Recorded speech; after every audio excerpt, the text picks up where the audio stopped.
G'day guys, my name's Dave from DT Unboxed, and in this video I'm going to be doing a review of the Xiaomi Mi Air Purifier 3H model. In this video I'm going to be running through the device as a standalone device, then I'll talk about how it interacts with the smart home app, then I'll talk about the running costs, and finally I'll compare this with the other models in this particular range. So first off, I just want to say that I'm really impressed with this particular product. I've had it for about 3 weeks now, and noticeably I've seen that there's less dust under the couch. Now there used to be just a massive buildup of dust under the couch. As we'd walk around the house, the dust just gets sort of swept under there. But now after having this, cannot see that dust anymore. It's great. I bought this particular device because personally myself, I have really bad hay fever. So I'm just anticipating the spring season, and hopefully this will filter out all those pollutants and leave me with a home that I can breathe easy in. Now let's talk about this as a standalone device. I'm not going to be doing an unboxing because there's not much to it. All you'll get is just the instruction manual, and you'll get a power cable that you'll find at the back of the device. So you just need to open up the back and you'll find this inside. Now this is the global model, so it will come with a power cable that has those 2 circular prongs. So it's not an Australian plug. I bought this from Dick Smith, and Dick Smith actually sent the power plug, the Australian power plug, separately, and it took another 3 days to arrive. But thankfully it is a figure 8 power cable, so I had another one lying around I could use in the meantime. This device features an OLED touchscreen display right here, and you can dim it or turn it off if you don't like those lights at night in your bedroom, for example. The OLED display will show you the temperature, the humidity, the mode setting, and whether it's connected to your Wi-Fi or not. And finally, this big number at the top, which is the most important one, is your air quality in the room. Now, if you want to get technical, what this number actually indicates will be the PM 2.5 in the air.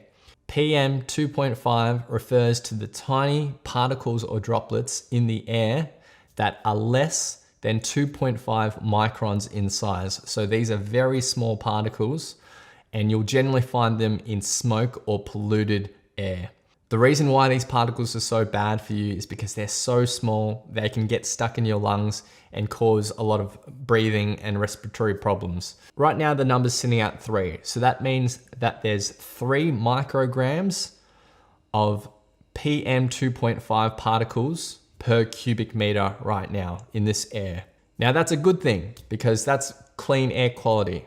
According to the EPA in Australia, a PM 2.5 less than 27 averaged over an hour is considered good air quality. Anything above that is starting to get into moderate to poor air quality. So it is actually really cool to see this thing work throughout the day, especially when I'm cooking.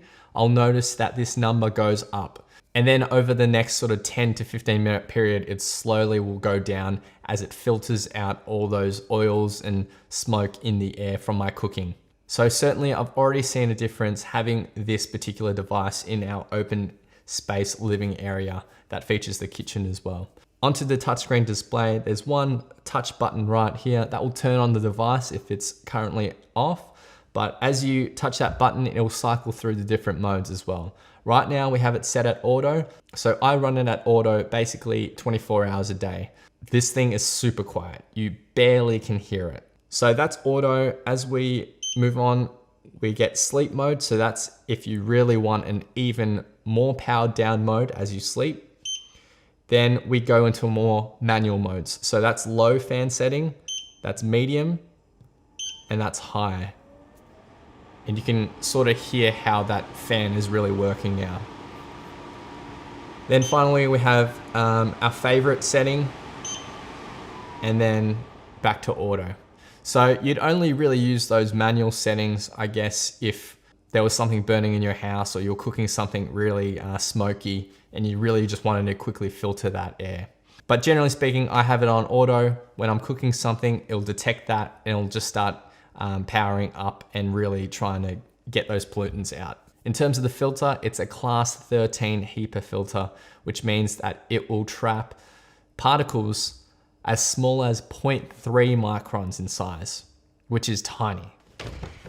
I'll just turn this around so you can see the filter itself. There's a latch at the back here. You pull that down and the filters there. This particular model will cover a room from 25 to 44 square meters in size. So pretty decent coverage there. And in terms of the clean air output, it'll be pumping out 380 cubic meters of clean air per hour. Now the air quality's been stuck at about 1 to 3 during this video, which is a good thing, but I just want to show you guys how it will detect pollutants in the air when they are present.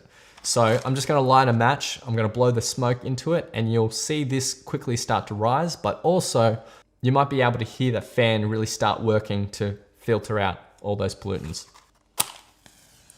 So I'll light a match. Now it may take a little bit of time for it to sort of register, but you definitely will set. There we go, already up at 28, 51. So clearly it knows when there's pollutants in the air or smoke in the air, and you'll see that light, it used to be green, now it's red, indicating that there's poorer air quality currently. You can even hear that the fan has gotten louder as it's trying to filter out that smoke. Now I'll run through how it interacts with the smart home app. Now with the app, it'll give you the same readings on the display. So we've got the air quality there, temperature, humidity. You can turn it on, turn it off. You can set different modes, but it'll also show you the lifespan of the filter right here. So 91% estimated lifespan is 134 days. You can schedule the power on and power off of the device on the app. You can also turn the lights on or off, parental controls, and notification sound. But personally speaking, I haven't really used the app a whole lot just because the auto mode is all you really need. I've also connected it to the Google Home. So, hey Google, turn off the air purifier. So you'll see obviously that just turn it off. But again, I use the auto function 24 hours a day. So there's no real need for it to be connected to Google Home, but I've done it anyway. Hey Google, turn on the air purifier. Now let's talk about running costs. Now the filter itself will last anywhere from 6 to 12 months, depending on the air quality. If you're gonna live somewhere where there's generally a lot of polluted air, that filter will probably need more frequent replacement. The filters themselves cost about 50 Australian dollars each. So that once or twice every year isn't too bad for good clean air quality in your house. The other ongoing cost is obviously power. Now this is rated at 38 watts. So if you run it for a full 24 hours, that'll be about 0.9 kilowatt hours. My energy company charges about 29 cents per kilowatt hour. So conservatively speaking, over a month, you know, anywhere from $7 to $9 a month if I have this on constantly. Of course, you don't have to have it on all day, every day. Finally, let's compare this to the other models in the range. So there's the 2H and there's the Pro model. Now, what are the differences? Now, it really just comes down to capacity and room size. If we're talking clean air output, the 2H only does 310 cubic meters per hour. This does 380, and the Pro model does 500 cubic meters. If we're talking coverage area, then the 2H only goes from 21 to 37 square meters. This is 25 to 44 square meters, and the Pro model covers 30 to 60 square meters. So again, it's a question of how much area do you want to cover with the particular device. The other big difference between this and the 2H model is that it won't actually display the air quality or the temperature or the humidity. So that's another big feature you're missing out on with the 2H model. So there you have it, guys. That's my review of the Xiaomi My Air Purifier 3H global model. I'm really, really happy with it so far. So much so that I'm probably gonna buy another one for upstairs. If you have any questions about this particular device, then please leave them in the comments below. There's a link to buy this in the description as well if you wanna check that out. Be sure to hit that like button, hit subscribe, and I'll see you guys next time on DT Unboxed. Cheers.